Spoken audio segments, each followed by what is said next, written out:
చింతామణి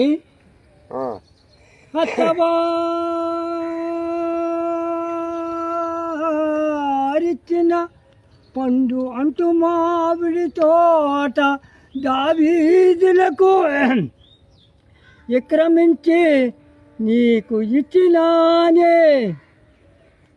చింతామణి తల్లిదండ్రులు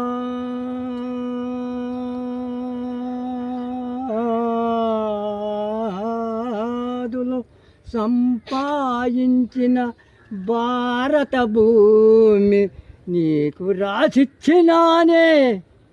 చింతామణి బెల్లము సముద్రమును కొట్టుకుపోవుసుండా అది ఏ చెప్పయనుసు ఈదుకు వచ్చి తినే.